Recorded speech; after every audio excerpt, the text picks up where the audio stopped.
O Cláudio está chegando. Ele estava envolvido com uma audiência na LED e ela acabou tarde. E mesmo assim ele está fazendo esse sacrifício de vir correndo para fazer a participação dele no final. Aí a gente inverte. Faz a participação, a conversa agora e quando ele chegar ele faz a contribuição dele, né?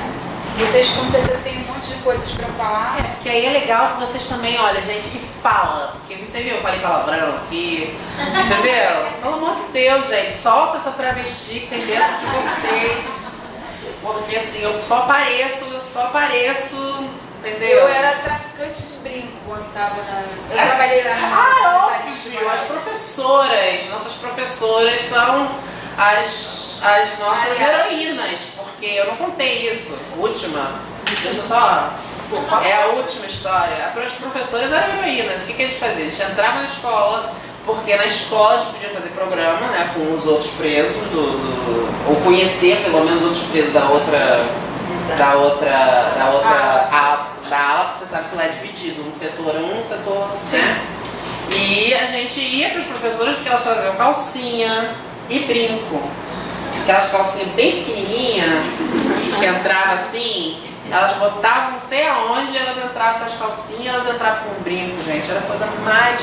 Era a felicidade da gente, era quando a professora era boazinha e trazia. Mas o problema é que também vocês sofriam com isso, né? Várias penalidades, né? A gente tem que ser esperto, a gente vai desenvolvendo jogo de cintura, vai tendo. Então, eu mesma não enfrentei nunca nenhum problema. Eu sei que teve colegas que passaram por situações complicadas, mas eu mesma sempre entrei com as... que tem de mão um brinco, né? Uma calcinha, pelo amor de Deus. E realmente eu fico interessada nessa coisa de conversar com as travestis para saber mesmo o desejo de onde elas querem permanecer. Porque à primeira vista, quando você fica sabendo que elas estão com homens, você fica assim, nossa, meu Deus, e agora? Não é melhor que elas são mulheres, né? Presídio feminino. E aí eu ouvi de vocês, já ouvi da Indianara também, que ela cumpriu pena por um tempinho. Você conhece a Indianara? Mas ela não cumpriu pena aqui. Não, foi em outro estado. E não, aí... foi fora do Brasil. Não sabia. É fina. Mas ela comentou isso, que travesti fina cumpriu pena na Europa. Ela comentou comigo uma vez que elas não querem sair do presídio masculino, tem que ouvir, né? Quem quer pesquisar isso tem que estar com o ouvido afinado, porque senão você vai com o preconceito para o campo. E aí eu acho isso bem legal. E outra coisa, estava me lembrando enquanto você falava, de um dos meus critérios para não votar no Crivella para o governo do estado, que era, ele vai acabar com isso e homofobia, eu pensava. Aí eu botei outro, que acabou com isso e homofobia. Mas não contem pra ninguém que eu votei nesse que aí está, tá? É porque a gente tinha que escolher entre o menos pior. E eu não queria anular o voto. E aí estamos nessa, estamos no estado. Mas foi só no segundo turno. Foi eleito como município depois. Foi só no segundo turno. Fala. Então vamos lá, gente. O que vocês tocam, Georgina? Sim. Segundo. Pode falar. Deixa eu te dizer, perdão por eu ter chegado um pouco atrasado, então eu que estava torcendo. Pois é, minha vida, mas só que você é palestrante, já passou e algumas coisas eu não consegui pegar. Eu sou ex-presidiárias também, cumpri pena no Talavera Bruce. E aí, o mundo, eu não sei, eu quero saber se há uma diferença muito grande entre as homossexuais femininas, não é? E o universo dos homossexuais masculinos. Lá nós tivemos um grande diretor que se chamava Pinheiro, se chama Dr. Pinheiro, que foi presidente, foi o nosso diretor, foi a época que mais teve, conhece? Lá ele conseguiu, ele junto com o outro vice dele, né? Conseguiu mais ou menos tentar equacionar essa questão, no sentido de ele permitir... Botar as meninas numa ala. Não, numa ala, ou também ele era assim, uma pessoa que ele chamava, conversava, o que você quer? Quero isso, quero aquilo. Então ele permitia que os casais morassem inclusive juntos, porque lá no Talavera Bruce tem cela separada, né? Então, assim, eu achava bem avançado para a época, aspas, avançado, estou falando de 2007, 2008, 2009, que eu saí em 2010. Então, essa questão estava começando a ser trabalhada dentro do sistema. Agora, eu queria saber de você o seguinte, que eu sempre me debati, porque não é pelo fato dela ser homossexual que ela não vai ter cólica, que ela não vai menstruar. Enfim, essas questões femininas. E aí eu percebi o seguinte, que na hora, as faxinas, elas construíram escolas, por exemplo, a Nelson Hungria foi construída toda ela por mulher. E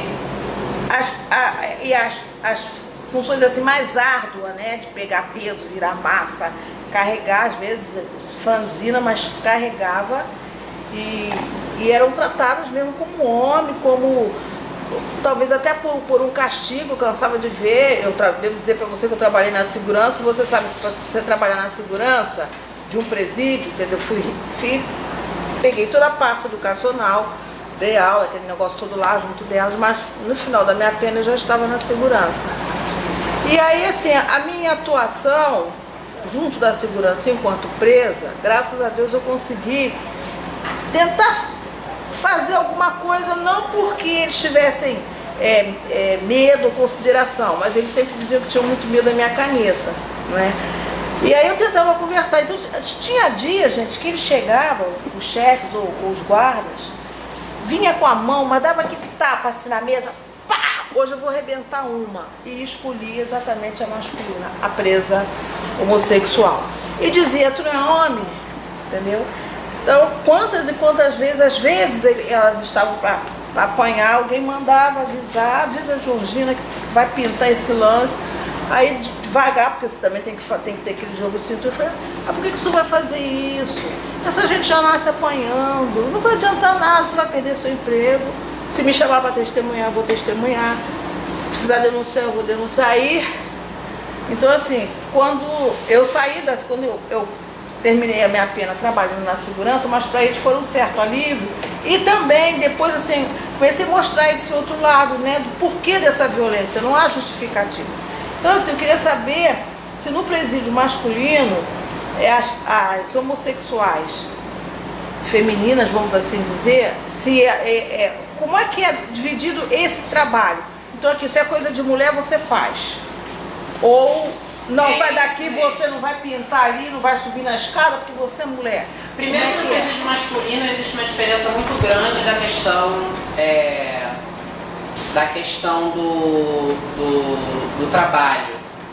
A questão de ser faxina no presídio masculino está ligada a questões políticas. Isso aí, isso é uma então, quer dizer, tem presídio, por exemplo, que você faxina é você querer morrer. Você sair de um presídio sendo faxina e for para o outro para virar a população carcerária normal, você pode ser assassinado. Porque tem locais em que os faxinas trabalham auxiliando os agentes penitenciários. E eles são vistos como auxiliares e amigos dos agentes penitenciários. Tem lugares que eles não convivem com os outros presos, na maioria dos presídios. Convivem separados. Então, justamente para não ter essa coisa de é X9, porque está em contato direto com o agente de segurança, ele pode ver o que está acontecendo lá dentro e passar para o agente. Então, a primeira coisa é essa. Já que é um trabalho político, você imagina que ter uma travesti como faxina é impossível. Eu nunca soube de uma além de mim. Olha.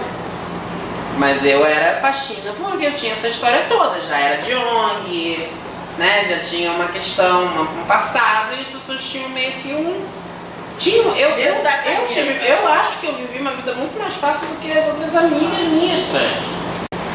Então, quer dizer, eu vivi uma vida bem mais fácil, né? Então, quando eu cheguei, fizeram uma cela separada só para trans, não deu certo, eu também não queria. Imagina, um monte de homem lá do Sérgio.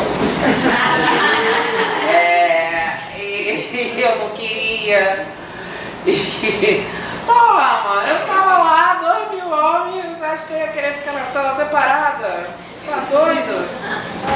Mas tem essa questão de você não ser faxina, não tem faxina, não tem. Mas o trabalho dentro da cela, dentro existe o preconceito e esse preconceito é marcado a todo momento, tanto pelos presos quanto pelos agentes penitenciários. A mesma coisa que acontece no presídio feminino.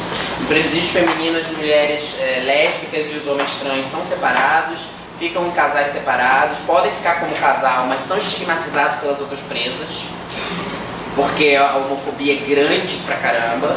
Então elas são estigmatizadas, tanto os homens trans, que são aquelas pessoas que nasceram mulheres e que se tornaram homens, né? Que se nasceram mulheres cis e se tornaram homens, e tanto as mulheres lésbicas.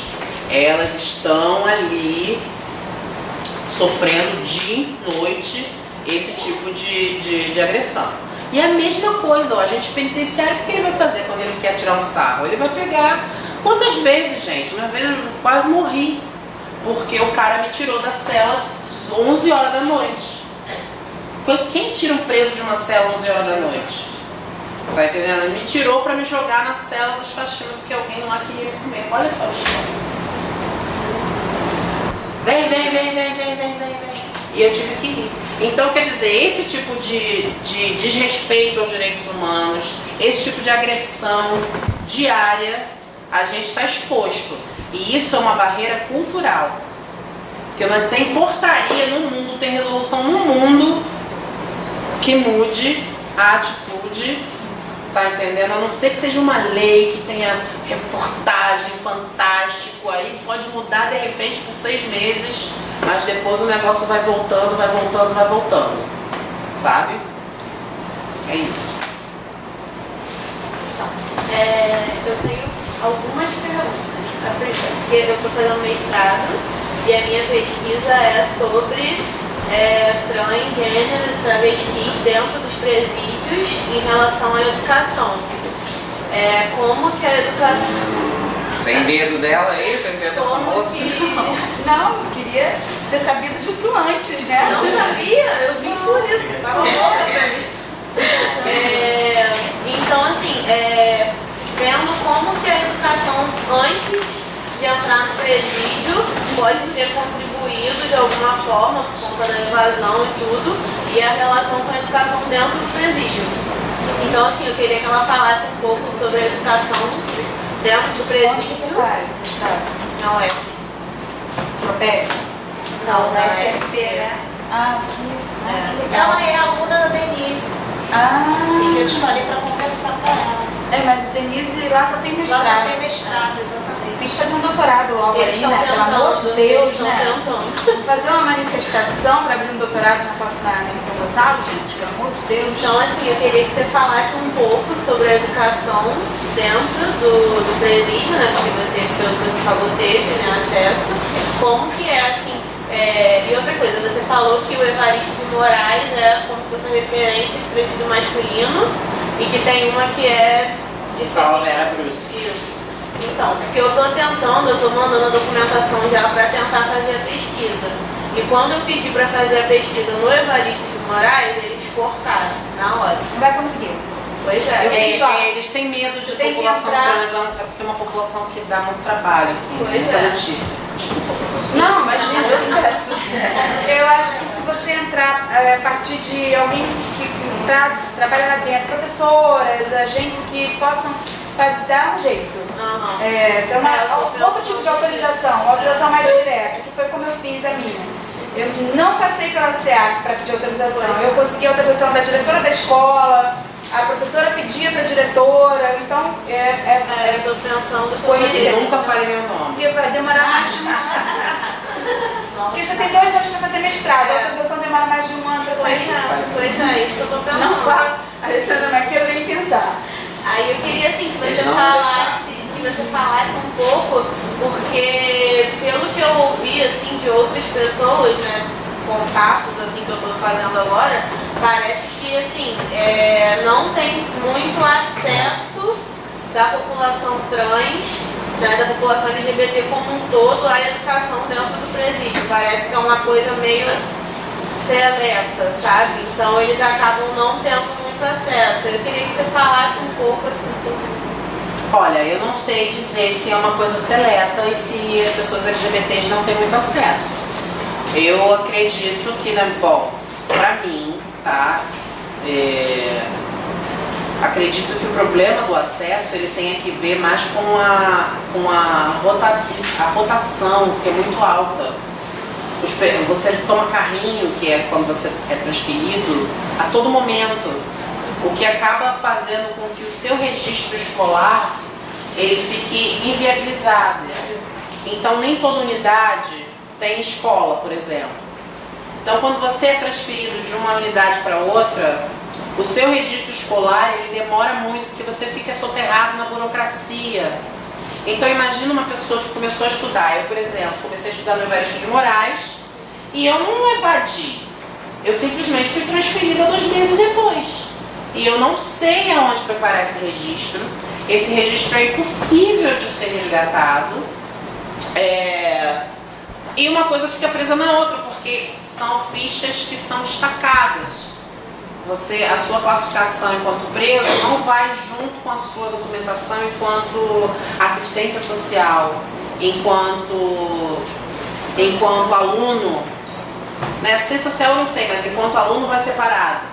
Então quer dizer, nem toda escola, nem todo lugar tem escola, então você fica sem escola.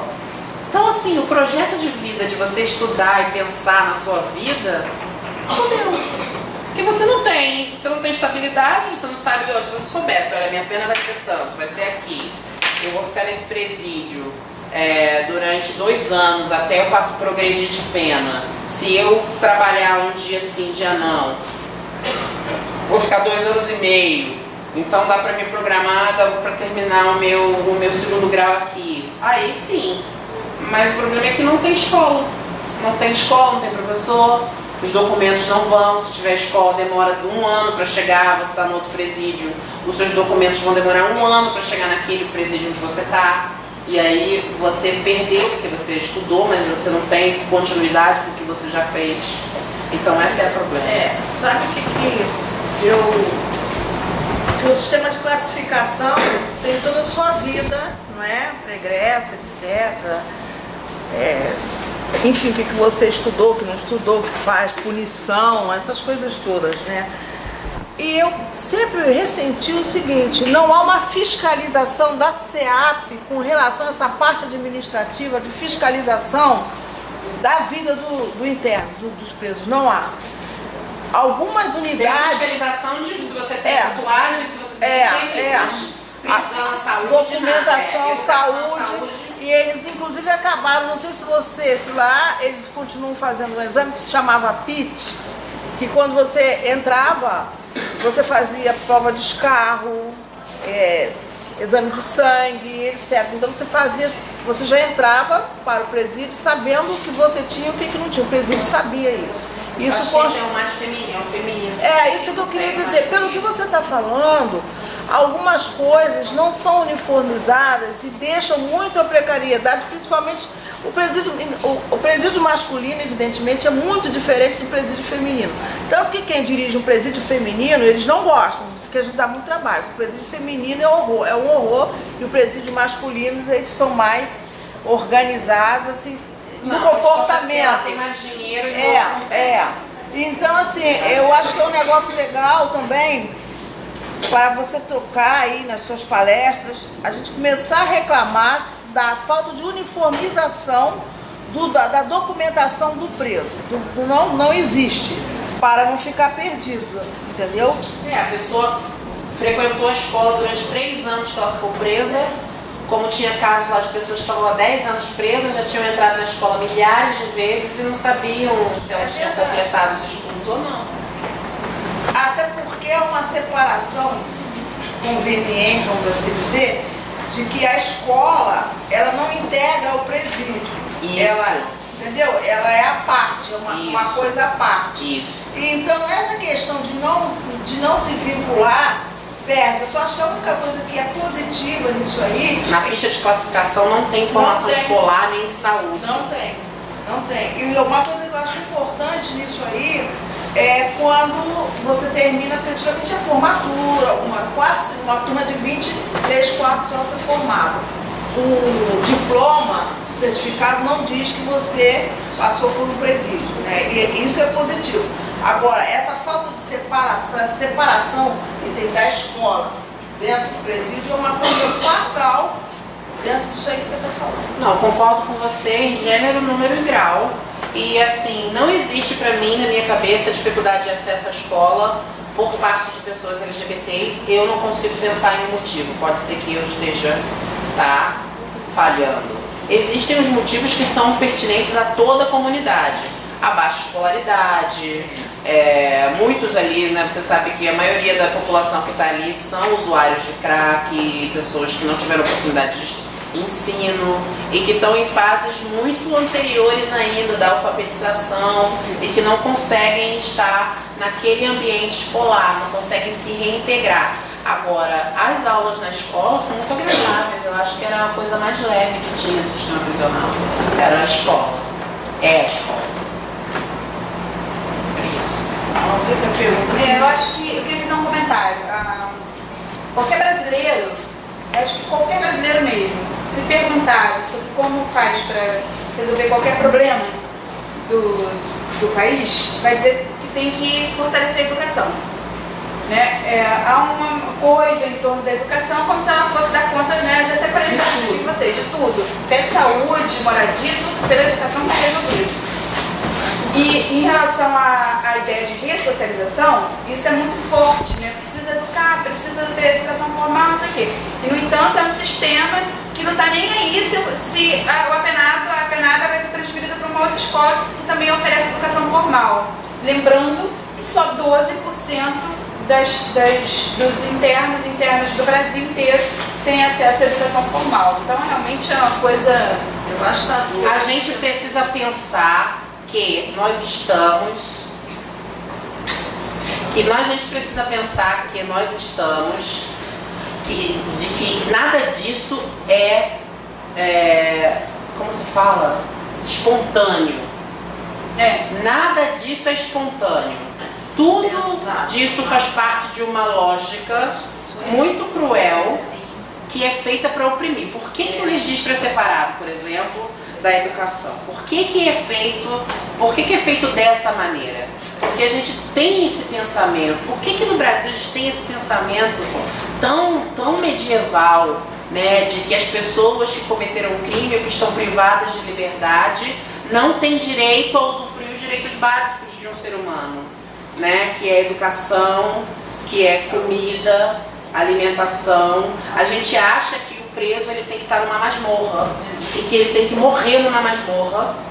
A gente acha que a gente bota uma pessoa que roubou um celular num poste.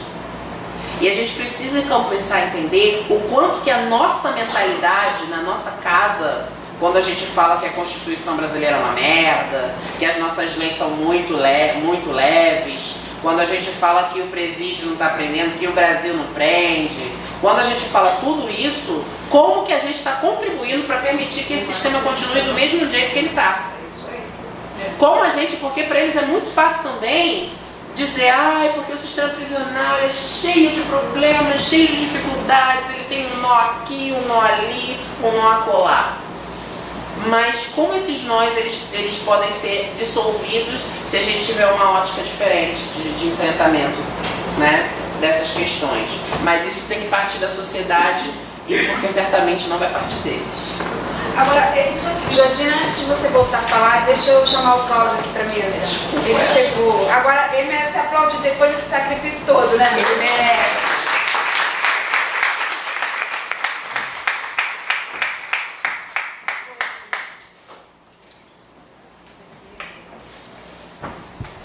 Georgina vai terminar de falar, e aí depois você faz a sua contribuição pra gente. O colégio, que a escola, ela reflete a sociedade que está no entorno dela. O presídio é a mesma coisa. O que acontece lá dentro do presídio, o que o presídio é o que a sociedade aqui fora é, multiplicado ao quadrado. Então, o que acontece? Eu acho que é está muito mal explicado esse negócio da questão da pena, que vai para ressocializar, para educar. Aquilo lá reflete tanto que são as escolas aqui, porque as escolas não socializam, não ensinam, e lá com desculpa de ressocializar, você só piora um quadro que saiu daqui e foi para lá. Só mudou de lugar. E as questões permanecem. Essa questão do índice de tuberculose, me permite, já quero terminar, é que eu fico querendo falar. Essa questão da tuberculose no presídio já existia, inclusive existia um hospital à parte só para as pessoas. Pois é, mas a gente já sabe como é que aquilo está funcionando, né? Não, é a única coisa que funciona no sistema de saúde. A política de tuberculose e AIDS. E aí, o que acontece? Isso aumentou muito masculino, com essa higienização antes da Copa, esses festivais que tiveram, etc. Então, eles saíram pegando todas as pessoas que estavam na rua, criminalizando, né, essas pessoas e jogando lá para poder jogar dentro do presídio. Então, a coisa aumentou vertiginosamente. Então, é dentro disso aí que eu estou querendo falar. Quer dizer, o presídio está refletindo a própria sociedade, o que a sociedade é. E ela finge que não vê, né? Ela não quer ver aquele espelho. Na realidade é o espelho que está lá. Sim.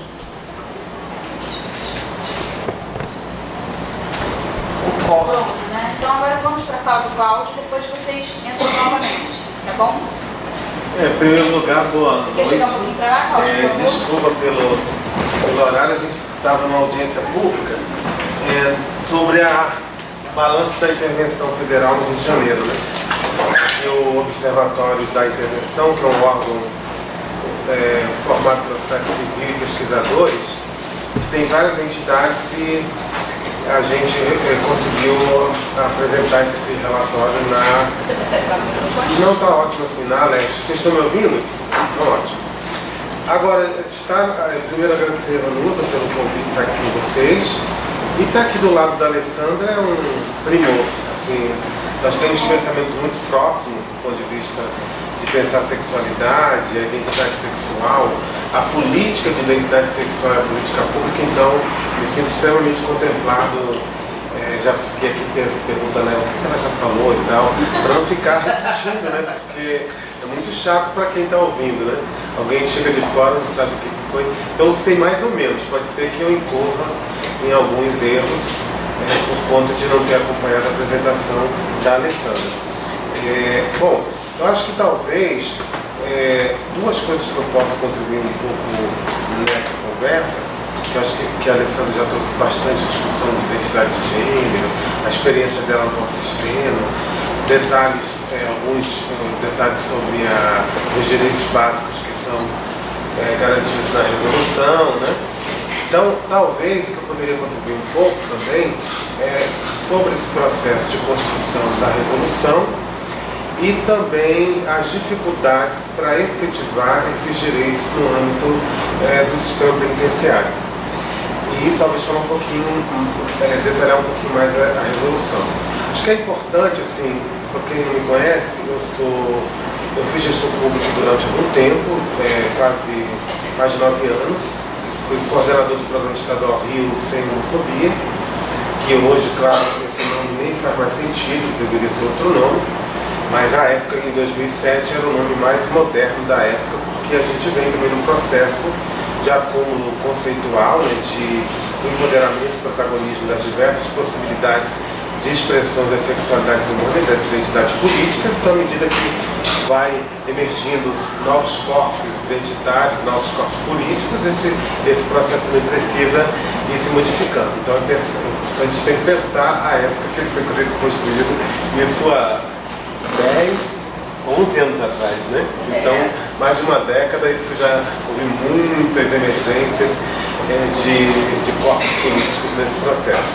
Bom, e antes disso, e agora retornando, eu tenho minha militância no grupo Arco-Íris de Cidadania LGBT, que é uma organização governamental da capital, mas que trabalha no nível estadual e nacional, com questões de enfrentamento à LGBTfobia, questões de promoção dos direitos dessa população, questões de formação de servidores, de empresas sobre o tema, atendimento em HIV/AIDS, né, para a população LGBT especialmente, mas atende qualquer pessoa que lá vai, tem teste rápido para HIV, né? na Lapa e organiza a parada do Orgulho LGBT de Copacabana. Às vezes a pessoa pensa que é só a parada, né, de Copacabana, só mais uma atividade ao longo do ano, que tem várias outras. Então, na experiência do poder público, quando então, a época em 2006, nós conseguimos um feito importante e que nesse momento o movimento tenta retornar a isso novamente, que é o quê? Tentar pautar politicamente a agenda de política pública LGBT no processo eleitoral. Então, em 2006, nós conseguimos colocar a pauta LGBT como uma agenda extremamente visível no âmbito das eleições estaduais do Rio de Janeiro. Na época, nós fizemos uma carta compromissos, chamada Carta Compromisso por um Fim Sem Homofobia, aonde cada candidato ou candidata comprometido com o tema deveria então assinar essa carta publicamente. E então, no primeiro turno, um pequeno grupo assinou, a maioria não, e no segundo turno houve então um embate entre a época do governador Sérgio Cabral, candidato, né, e Denise Frossá, candidato. A época, o discurso da Denise Frossá era extremamente muito mais conservador do ponto de vista de pensar a política cultural e cidadania no Rio de Janeiro. Estou aqui discutindo os feitos pós Sérgio Cabral em relação a tudo que a gente conhece agora em relação à corrupção, né, apropriação de bens públicos, não é disso que eu estou falando. Estou falando daquele momento da conjuntura política eleitoral. E aí então o candidato a governador à época assinou o termo de compromisso no segundo turno e a Denise Frossá não assinou. E isso foi um debate imenso. Logo depois teve uma polêmica, porque mesmo após ele ter assinado a carta de compromisso, ele havia, a pedido do Crivella, ido ao Senado Federal, que ele era senador à época, retirar um projeto de lei para reconhecimento da família homoafetiva. Na época era o termo também, tá, gente? Vamos tudo o termo da época. E hoje a gente poderia falar homotrans afetiva, né? Já tem outros, já tem Pode mais. deixar que eu não vou brigar com você. Não, mas eu acho que é importante. Eu estou tentando fazer esse paralelo até para vocês mesmo da estudantada, né? Poder também fazer essas visitações, né, e revisitações aos termos. Saber que né? tem diferença. Que tem diferença. A gente pensar que o termo LGBTI, hoje, né, nós começamos com o termo homo, depois homo e les, depois homo, les e travestis, depois GLS, uma galera do comércio inventou essa sigla, e nós, movimento, dizemos não, aceitamos que é algo extremamente excludente, porque exclui as trans e tudo mais. Depois veio LGBT, para incluir os bissexuais, depois LGBTT, depois entendimos que não era necessário ser LGBTT, que o T poderia dar conta de representar as pessoas trans, e na hora de falar, de citar, você citaria todo mundo nominalmente. Hoje, por exemplo, já não fala nem mais só travestis e transexuais, já fala travestis, mulheres transexuais, homens trans, e vai, e mais, né? Então, só para entender, até porque a importância de fazer essa identificação também, por exemplo, dos homens trans, que eles entendem que é fundamental também marcar esse lugar também da existência como sujeito histórico, sujeito político, para poder conseguir também espaço, porque só existe na sociedade aquele que ocupa espaço que é visível, né?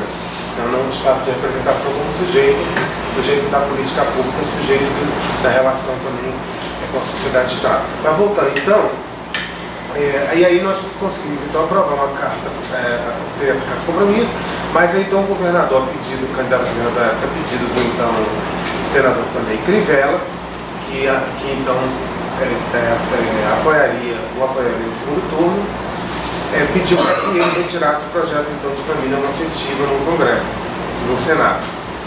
Na época, o movimento não gostava do projeto, né, por dois motivos. Porque entendíamos que naquele momento a gente sequer conseguia debater de verdade o tema da união estável entre os mesmos sexos, que dirá partir já para algo mais avançado no debate de casamento de família homoafetiva. Segundo, porque também a proposta não havia sido discutida com o conjunto dos movimentos sociais, então não havia também também o nariz torto também para isso, porque não foi também construído e ponderado conosco. Com isso tinha algumas também situações, vamos dizer assim, no texto que eram frágeis, que poderiam ter sido melhor abordadas. E daí então ele retira o projeto, mas no mesmo dia que ele está lá retirando o projeto junto com o senador Crivella, a gente tem duas relações, né? Assim, o movimento LGBT hoje tem interlocuções em diversas esferas do poder público também, né? E imediatamente eu fui avisado, isso, quando ele estava lá tirando o projeto, a gente já aqui no Rio já sabia que o projeto estava sendo tirado. E aí ela na época também fazia parte do grupo Arco-Íris, a gente estava juntos. E fizemos então na mesma hora a mobilização da imprensa e tudo, e denunciamos. Aquilo que seria um negócio escondido, que ficaria ali, que não ia dar nem visibilidade e tal, ele achava, isso para ele na época que foi ingenuidade não, porque a gente sabe depois, mas que logicamente o Crivella divulgaria depois como um grande feito dos evangélicos retirar o projeto. Daí então foi um pega para capar. No dia seguinte, a equipe dele procurando o movimento do então candidato Cabral para saber o que fazer e tal. Só que no primeiro momento eles achavam que um dia, 2 dias ele sumiria da imprensa. Só que ficou 10 dias na imprensa, quase segundo turno todo. E os velhinhos já, que era pessoa de terceira idade, falando assim, como eles falavam na época, todos dizendo, se eles estão fazendo isso com os LGBT, com os gays e as lésbicas, que dirá com a gente também. Então, se é um tema que sempre foi parte da agenda dele e está tirando, daqui a pouco vai tirar o nosso também. Então começou a gerar infiltrações sobre a confiança de outros setores que eram tradicionais da campanha, por exemplo, do Sérgio Cabral. Daí ficou doido, procuraram a gente e a gente disse assim, olha, não tem acordo. O acordo é você vir a público, com todo o movimento social LGBT, várias representações presentes, pedir desculpas e assumir de novo agora, não mais ali o papelzinho assinado, mas a pauta nossa LGBT, caso seja eleita. E foi assim então que a nossa pauta tomou um corpo de visibilidade e de materialidade política nas eleições de 2006 e aí em 2007, quando o governo toma posse, ele me procura, a Alessandra fez parte da minha equipe no primeiro momento, a grande chefe de gabinete no primeiro momento, e a gente então monta uma equipe de setores do movimento para conduzir essas propostas do governo estadual. Então, eu quero dizer isso, não vou falar mais sobre, mas você pode dizer assim, existia uma emergência, uma energia, um acúmulo produzido naquele momento, politicamente, que tinha um capital que ajudava a empurrar essa agenda, não como um penduricalho, mas algo que se tratava como algo também prioritário na agenda governamental. Então, dizendo isso, fazendo esse preâmbulo, então, porque em várias áreas governamentais a gente só conseguiu abrir a porta para... Quer dizer assim, um grupo LGBT que tinha capacidade para trabalhar de verdade dentro do governo. Sim, é isso que quer dizer. Hoje... não, sim, nada. Isso, o grupo LGBT que foi convidado para compor uma superintendência do governo para tocar política. Mas o que eu estou dizendo mais que isso, que o grupo LGBT, é que tinha uma atmosfera política no governo que se iniciava e também na sociedade por conta da disputa política que a gente fez e que nós fomos vitoriosos com os setores fundamentalistas naquele momento. Tá? Então isso, de alguma forma, era energia para a gente fazer fluir algumas coisas dentro do governo. Né? Bom, bem, então aí várias áreas foi muito difícil, né, para debater a questão, se a questão negra, se a questão da mulher já é muito difícil debater, que dirá a questão LGBTI hoje, questões ainda atravessadas por questões morais, né, religiosas, e que muitas pessoas se sentem no direito de transformar a sua visão pessoal, né, numa lei para toda a sociedade. Então, se o cara ali é do setor do processo e ele é evangélico, ele acha que ele pode pegar o processo do LGBT e colocar lá no último da fila. E quando chegar de novo para ser atendido, coloca de novo. Isso em vários setores, vai da recepcionista ao que libera o orçamento, o recurso para tocar as coisas. Então, tudo é muito difícil. Então, realmente, se a gente não tivesse algum acúmulo naquele momento de força política, a gente não conseguiria ter dado nenhum passo. Essa é a primeira questão. Agora, pensando especificamente na questão do sistema penitenciário, posso dizer que é um caso à parte, em termos, porque, como sempre, como a Alessandra, eu peguei um pedacinho no final aí, como sempre, o conceito de sistema prisional no Brasil foi construído como sistema para punir, né, como lugar da penitência, lugar de ampliar, inclusive, a culpa, né, do outro e de tornar o outro o menor possível, né, menos cidadão e cidadão nenhum. Então era quase que um terreno que não tinha muita preocupação do Estado, né? Mas preocupação assim, de não soltar, de não ter uma rebelião e fugir dos presos e tal. Mas o que acontecia naquele cotidiano, naquele espaço, deixa na mão do carcereiro, deixa na mão do secretário de segurança que está tudo bem.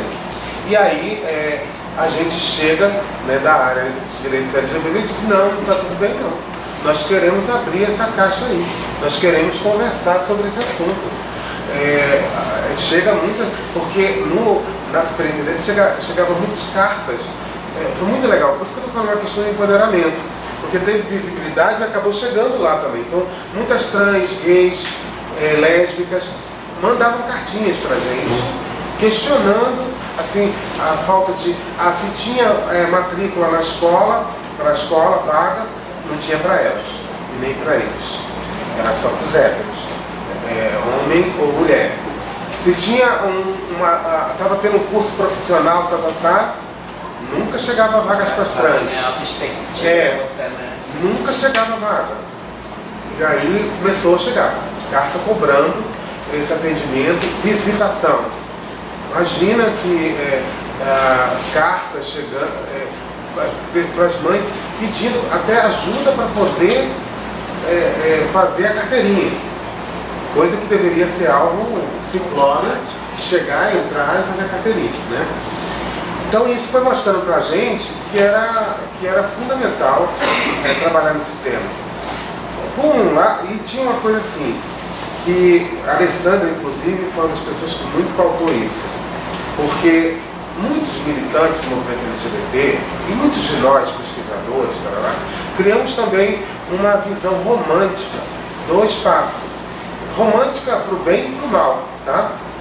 E às vezes essa visão romântica, ela atrapalha demais, inclusive na articulação, na garantia do direito e na articulação de possíveis políticas públicas para lidar com esse público, né?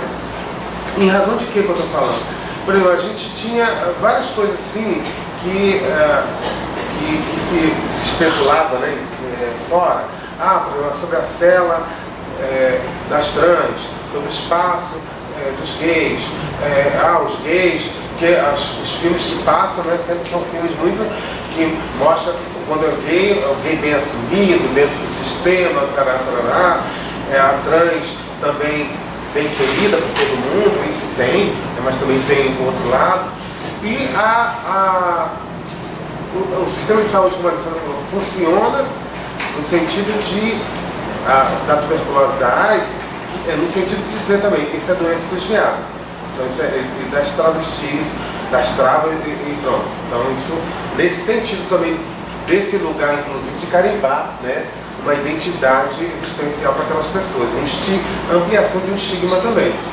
A gente viu, por exemplo, situações de pessoas que chegavam carta de quebra do sigilo da sorologia.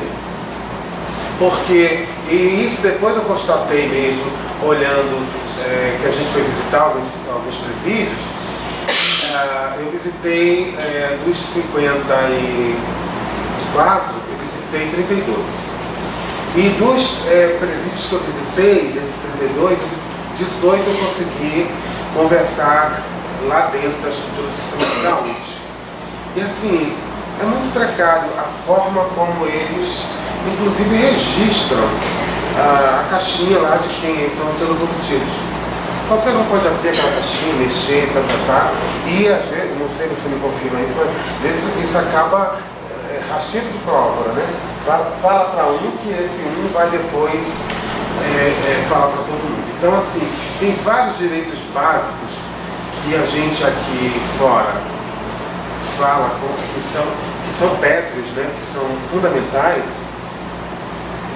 e isso não acontece.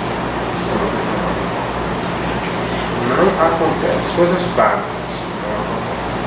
Então, assim, é muito importante assim, o pessoal das diversas áreas que estão aqui pensar também um pouco, por exemplo, que a pessoa da pedagogia, que falou, de rede social. A pedagogia é muito importante porque a gente pensar também como transformar direitos conquistados em valores culturais assumidos pela instituição e por pessoas que intervêm nessa instituição também, né? No serviço social é fundamental. A gente, infelizmente, tem muitas colegas e muitos colegas do serviço social que acabam, infelizmente, não vou dizer todos, tá? Não estou generalizando, mas acabam naturalizando aquela situação e muitas das vezes reproduzindo situações de preconceito e discriminação com o argumento que é mais fácil assim, que se fizer de outro jeito pode gerar problema para ela ou para o preso, e assim você não mexe em nada. Então, assim, é algo assustador para a gente que está na gestão e que não concorda com aquilo. Inclusive, elas eram as mais recordadas. Sim, nos debates, por exemplo, de mudança, de produção das resoluções, infelizmente, era o setor que era mais refratário para as mudanças. Ah, mas isso vai me criar mais problema. Mas isso vai me criar mais trabalho. Ah, não sei o quê, tá. E aí a gente dizia, se ele vai criar mais trabalho, mais acúmulo, vamos discutir então a necessidade de contratar mais profissionais de serviço social. Mas não é usar o argumento de que vai criar mais acúmulo para impedir que um direito seja consolidado ou garantido.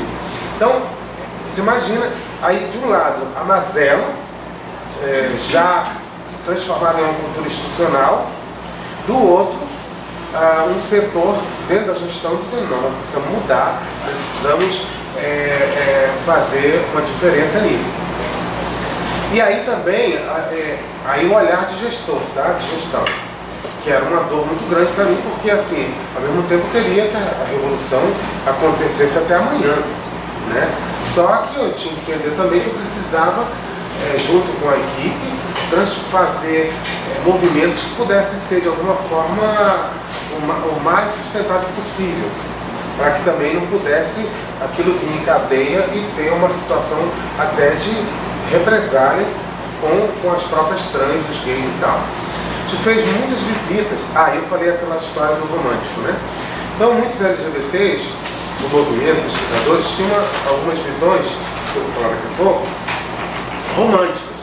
E aí, no Conselho LGBT, a gente dizia assim, não, a gente precisa fazer o seguinte, vamos lá visitar as pessoas dentro do presídio, vamos falar com as travestis lá em Bangu, vamos lá em Japeri, vamos lá no interior, em Campos, conversar com as pessoas, vamos tentar falar com as lésbicas, também nos presídios femininos.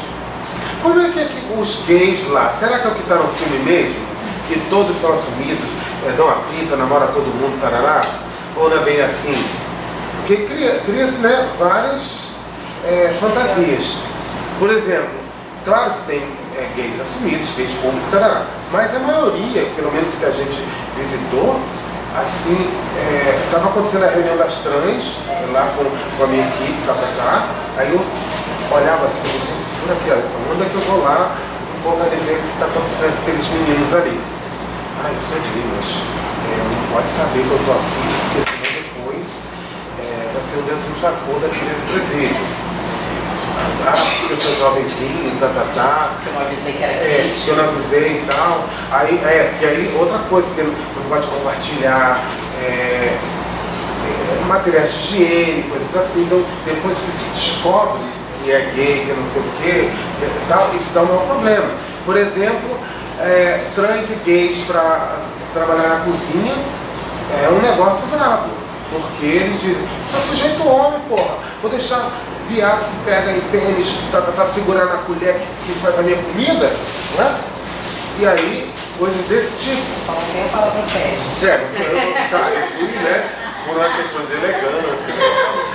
Né? Então, assim, só para vocês entenderem esse quadro. E aí, visitamos diversos presídios. Nos presídios, gente, assim, com situações mais simples que seriam tratadas por um codiloma combinado, uma gonorreia, uma hemorroida. Uma pessoa trans, por exemplo, que eu te contar, estava há 1 ano e meio, com uma hemorroida, suturando ali, e podia até ter outros tipos de infecção, até provocar um câncer por falta de tratamento. Né? Várias doenças, são coisas básicas que a gente fala aqui fora, e esquece. Outra história. Aí fala, parece que eles gostam de contar, né, a desgraça, né, e porque o pessoal da direita, agora vocês falam dizendo que a gente adora contar desgraça, que a gente veio para anunciar isso, mas não mas trazer uma visão real das coisas, então também a gente fica romantizando muito. Na hora de negociar a resolução, o primeiro embate que a gente teve foi com a própria direção da Secretaria. Porque tem um fenômeno da invasão, eu digo invasão mesmo, porque infelizmente está assim, do fundamentalismo religioso, do evangelho no sistema penitenciário, nos agentes penitenciários e, consequentemente, nos diretores e diretores de presídio. Hoje, a maioria dos diretores de presídios do Rio de Janeiro são evangélicos, ou tem relação próxima. O Estado está na mão dele.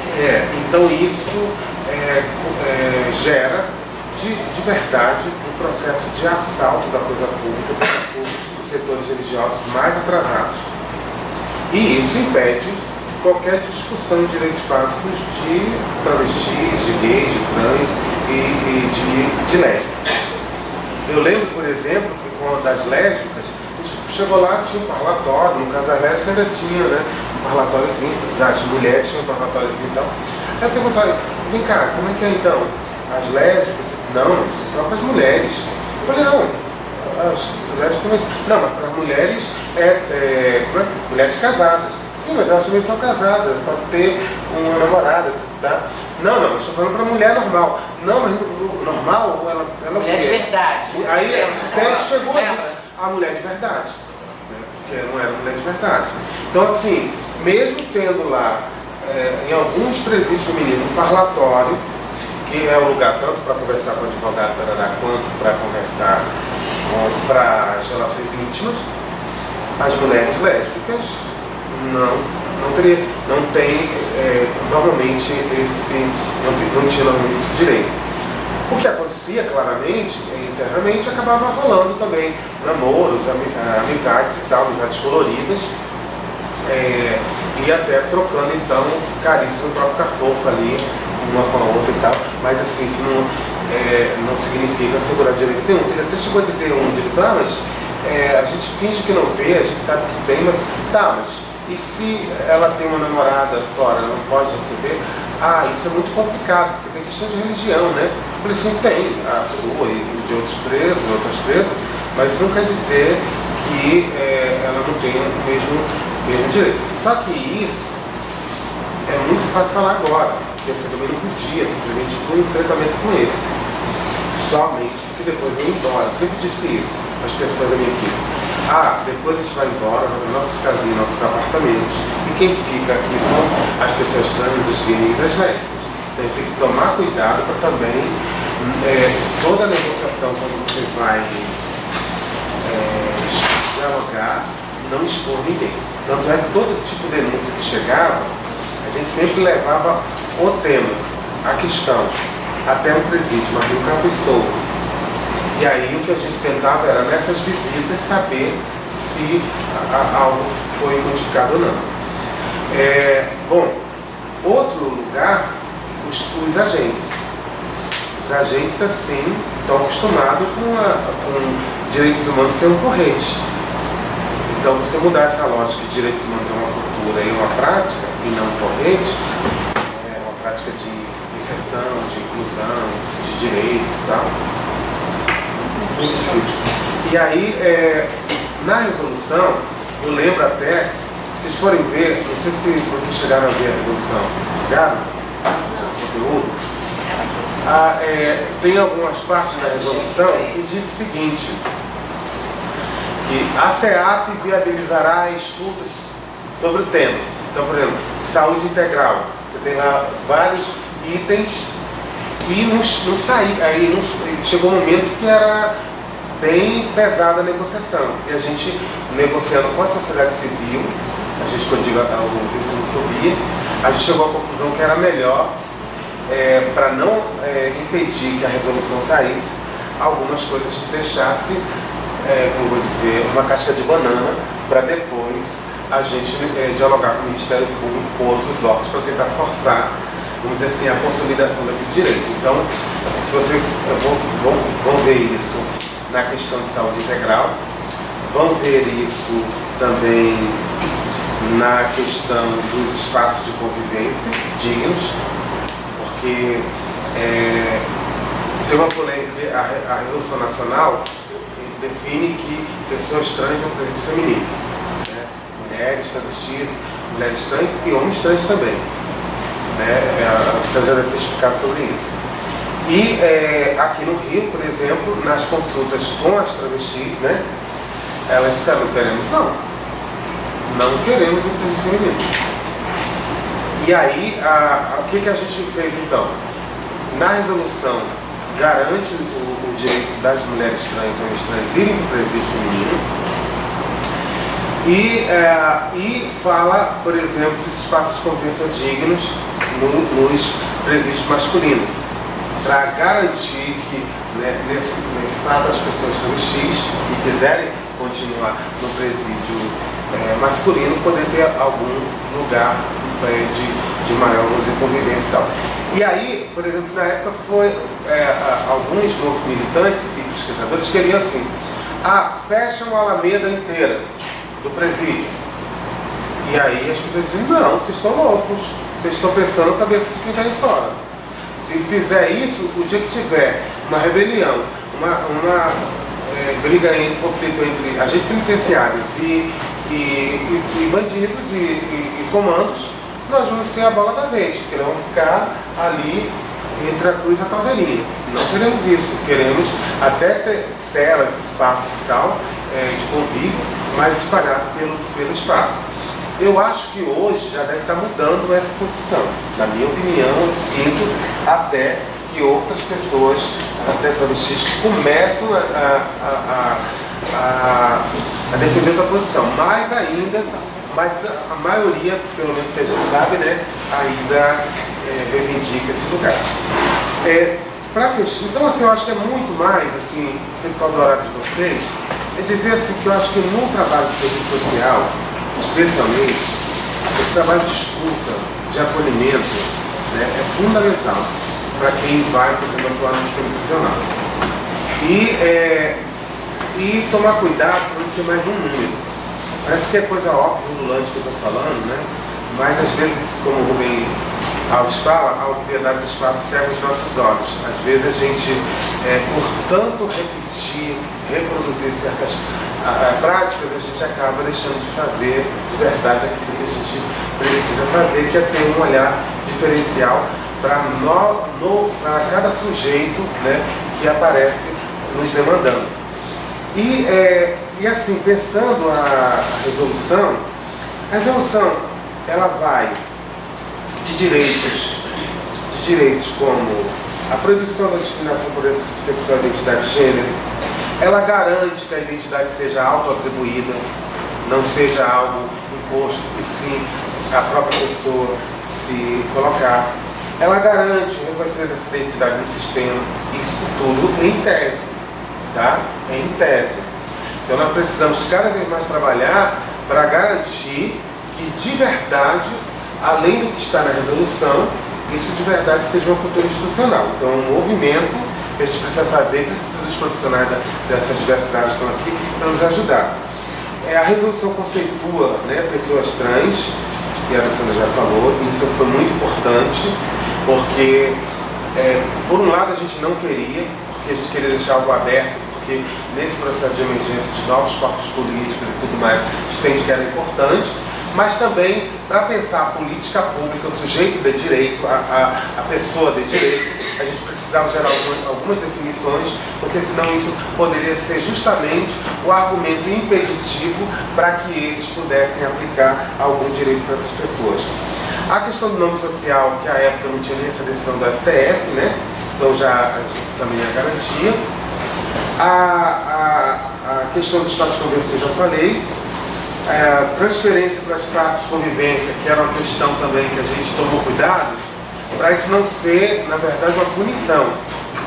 Que poderia ser também o seguinte: vamos dar um castigo nessa trans, está aqui em Campos, vou jogar ela lá para o espaço de convivência da Quinta da Boa Vista. Então isso tem que ser um desejo da pessoa, tá? Nem sempre a gente também muda em tese, né? Tanto é agora que a gente, eu e o Alessandro, as pessoas estão discutindo junto com a Fiocruz, uma pesquisa que a gente vai fazer de levantamento da situação das presas e presos LGBTs, para a gente ver como que essas coisas estão. Uso de roupas e corte de cabelo, você já falou, então não vou seguir nisso, mas já foi falado. A questão do respeito ao corte de cabelo na entrada está na resolução, mas ainda não tem sido respeitado em muitos lugares. Né? Eu só queria te perguntar para você, o pessoal já deve estar saindo, no grupo de trabalho, o que você acha, a sua opinião? Tá bom. E o que mais aqui, que eu acho que é mais importante, a gente foi fechando a resolução assim, se for ver um estatutozinho que tem tudo que possa garantir um direito integral das pessoas trans. No final, até para monitorar o sistema de atendimento à população LGBT, a gente propôs um grupo de trabalho permanente, que seria justamente para criar os indicadores, acompanhar todo o sistema. E assim, é um grupo de trabalho permanente formado por sociedade civil, setores da SEAP, a Defensoria Pública, Ministério Público e tal. Só que assim, a gente tem foi feita a composição última? Não foi feita. Então, nós tivemos a primeira composição, eu, a Alessandra, temos parte e tudo mais. Que era 2015 e 2017. 2017, depois terminou a primeira e tinham que então fazer a segunda. Não fizeram. E isso, hoje a gente está, por exemplo, sem um sistema de monitoramento do que está acontecendo lá. Eu acho, Alessandra, até uma tarefa nossa, minha e sua, que a gente poderia incluir e transformar, entrar com a representação do Ministério Público pedindo para que seja feito um termo de ajustamento de conduta, cobrando isso. Outra coisa de militância não é nem aqui de vocês, a gente já está aqui combinando, né? Um termo de ajustamento de conduta do Ministério Público à SEAP para que instale o grupo, né? Eu acho que isso é um caminho.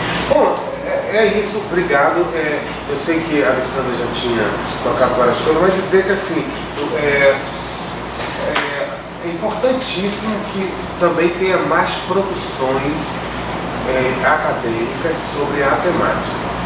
Ainda um segmento, se o sistema penitenciário como um todo é invisível ainda no processo acadêmico, especialmente nessas áreas que está falando pedagogia e tudo mais, tem a ciência social e outras áreas, psicologia. Imagine a questão LGBT. Então é fundamental que tenha muitos trabalhos, que tenha muitas pesquisas. Então, provocando a vocês, saindo daqui pensando nisso, fazer esse recorte é fundamental para que também ajude a própria política pública a pensar também né, caminhos. Né, e à medida que vocês possam, por exemplo, agora, eu acho que vale a pena, 2015, nós estamos em 2018, talvez não era a hora de sair os TCCs bacanas, de avaliação da aplicação dessa resolução, ou de pegar um núcleo só aqui de um direito e destrinchar esse direito. Então, assim, é uma provocação mesmo. Acho que seria bacanão e, com certeza, eu, Alessandra, nós estaremos à disposição para ajudar no que for necessário. Obrigado. Nossa, que projeto.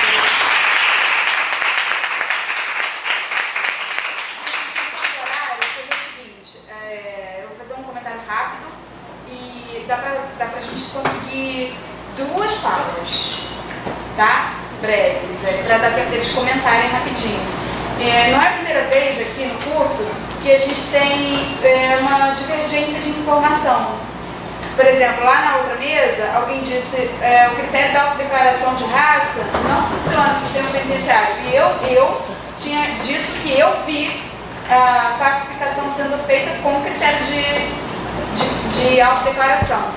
E hoje tem também, o Cláudio estava dizendo sobre a dificuldade das pessoas trans, das travestis, em relação ao acesso à escola. E a Alessandra não tinha percebido isso. Sabe o que significa isso, na minha opinião? Que é isso que a Georgina falou, a falta de mecanismos burocráticos uniformizados. Então, o que acontece numa unidade não é o mesmo que acontece na outra, não tem um parâmetro, você não consegue fazer uma análise, porque... Ela falou também da questão da direção, que é muito o diretor... Mas a direção é direção. Se o diretor e a diretora são fundamentalistas, vai ter problema. Ele não age como um funcionário público, ele age a partir dos preconceitos dele, mais ou menos como o sistema judiciário brasileiro. Né? Sim. Ou seja, o que a gente tanto reclama que burocracia é o que a gente desejaria, na verdade, que parâmetros burocráticos fossem adotados no sistema penitenciário, que é muito complexo. Né? Então é esse comentário que eu queria fazer. Então 2 participações a gente ainda dá conta. Diga lá. Olá, eu me chamo sou aluna da professora Sandra de didática, faço pedagogia aqui na UFCM. E eu estava aqui me perguntando, desculpa porque eu também cheguei atrasada, mas dentro de todo o contexto abordado, eu acho que eu queria saber um pouco de vocês, o que vocês pensam a respeito do processo educativo fora do sistema penitenciário, como formação, né, dessas crianças para entender ou ter uma outra visão das pessoas que estão em cárcere, das pessoas que passam por isso. Até porque a gente entende que isso moldaria também uma parte da sociedade, de certa medida, para entender, para ter outros olhos, para ter outras perspectivas sobre todo esse processo. Aí seria uma outra fala logo. Ah, tá, direto. Facilita. Mas ia te falar, a pessoa fala. Eu fiquei me perguntando sobre a questão da reposição hormonal, né? De quem já tem, você até citou um pouco da questão, e assim, se a questão da saúde como um todo já é bem precária, eu fiquei me perguntando como é que funciona isso, né? Daquele trans que está no processo ainda, tem que tomar aqueles medicamentos, tanto no masculino quanto no presídio feminino. Como é que funciona isso, né? Ou não funciona? Tem mais? Não, eu queria encerrar em 2 participações. Desculpa, tá? Porque todo mundo tem as dificuldades de voltar para casa. E aí dá tempo deles 2 falarem. Tá. Encerrar. Eu só vou resumir, então eu vou responder a questão do hormônio. E aí depois. A questão da hormonioterapia nunca existiu de maneira oficial na SEAP. Então, o que aconteceu foi durante o processo do grupo de trabalho, enquanto nós ainda participávamos do grupo de trabalho, o diretor do presídio, onde concentrava o maior número de travestis, permitia que essas pessoas trans recebessem os hormônios, mas apenas se eles viessem da família. Ou seja, o Estado não garantia o acesso à hormonioterapia. E o grupo de trabalho tentou avançar sobre a questão dos hormônios, mas nenhuma conversa conseguiu avançar para além daquela sala do grupo de trabalho. A gente não estabeleceu nada. Agora, e a questão da educação, eu digo para você que é uma questão cultural. Eu estava falando aqui, nós somos um povo que vê a punição como algo positivo. A gente tem uma coisa muito séria, essa coisa do homem passional, do homem cordial. A gente é muito apaixonado e essa paixão também é pro lado ruim. A gente quer ver morte e sangue. Então a gente precisa mudar essa educação desde a sua base para que a gente consiga ter uma sociedade mais equânime e que não veja uma prisão e o desrespeito aos direitos humanos como algo bom, positivo. Então, primeiro na questão da educação, pensando essa educação mais geral, né, para a construção de uma cultura de inclusão e respeito à diversidade. Uma provocação de novo aqui para vocês. Acho que pode pensar um projeto de extensão, por exemplo, as escolas primárias e secundárias do entorno, para começar a trabalhar essa cultura, essa discussão de uma cultura de respeito, de não punição e tal. Acho que poderia ser um bom tema aí de extensão comunitária, né? Eu sempre tentando provocar também para que saiam algumas coisas daqui. Ou então de pesquisa também, ouvir os estudantes, como que eles pensam, o discurso, né, deles, seria bacana. As narrativas. A outra coisa, pensando na transformação no sistema, nós, na época que eu estava, a gente iniciou um processo de formação dos diretores do sistema penitenciário. Na época a gente conseguiu fazer 2 seminários. Um seminário a gente conseguiu reunir em torno de 100 pessoas, 40 diretores, mais 30 e tantos adjuntos e outros profissionais, e no segundo a gente conseguiu reunir muito menos, 50, para discutir a aplicação da Revolução e tudo mais. E a gente viu que, por exemplo, tem muitos fundamentalistas que estão ali por obrigação, mas tinha muitos também interessados, à medida que você ia explicando e tal, as pessoas iam entendendo e buscando também operacionalizar. Então acho que essa transformação é fundamental para a gente também fazer essa disputa de narrativa, né? E com os agentes penitenciários, quando a gente estava iniciando o processo de discussão, né, teve todo o processo aí do governo, da secretariação do governo estadual, e aí o projeto foi para o espaço. Então previsto um programa de formação para 3.000 agentes do sistema penitenciário, que seria durante 2 anos, em que a própria resolução também aponta, prevê, né? E a gente fez um programa com metodologia e conteúdo para aplicar, mas não chegou a ser... A gente fez um treinamento. Fez um, né? Em cada masculino e feminino. De quantos? Não, do Talavera e do Evaristo. Isso. Foi um piloto para aplicar e depois... E assim, com o Degaze, acho que eu tenho gente de Degaze aqui que trabalhou, que tem relação, né? Com o Degaze a gente avançou bastante à época. A gente fez formação de 800 profissionais de Degaze, sobre a questão de identidade de gênero, orientação sexual, adolescência, sexualidade, alguns cases, assim, casos que eles trabalham situações, né, de como lidar, é bem bacana. Acho que assim, a formação é fundamental. A gente fez isso com a Polícia Militar durante um bom período e a gente teve um resultado assim, de um avanço em certos lugares onde houve formação. Então isso é fundamental. Agora, logicamente, isso não é possível, é preciso combinar formação também com um conjunto de medidas para coibir a discriminação. Então você trabalha a educação e também a correção em caso de discriminação. É fundamental que as duas coisas andem juntas. E por último, a questão do hormônio, que a Alessandra está falando aí, é importante, porque também é o seguinte, o sistema penitenciário diz o seguinte, a gente vai incluir aqui na resolução o direito, mas nós não podemos comprar o hormônio. Isso é a Secretaria Estadual. Embora a própria SEAP tenha um estoque de hormônio, porque os hormônios são os mesmos anticoncepcionais. Pois é. Mas aí diz que está com a quantidade já definida e não sei o que e tal. E aí tem que ser com a Secretaria Estadual de Saúde. Aí, só que, ao mesmo tempo, o processo transexualizador está numa universidade. Mas o próprio SUS hoje diz que ele tem que ser universal. Então, assim, falta vontade política, na verdade, de juntar as áreas todas e dizer aonde está o entroncamento. Está aqui, é papel? Vamos então fazer um fluxo aqui, aprovar uma resolução, com os 3 órgãos assinando, porque como tem diferenças de encaminhamento, de procedimentos, você teria que então produzir uma resolução conjunta de 3, 4 órgãos, determinando como que seria então o fluxo e o funcionamento daquilo. Isso é possível sim, falta vontade política.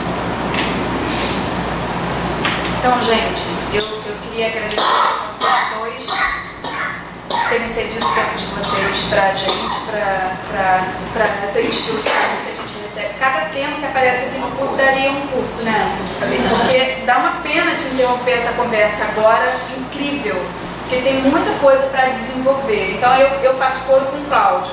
Vamos lá com os nossos TCCs, nossas pesquisas, procurar o pessoal da área e encher a universidade dessa discussão em diálogo com os movimentos sociais.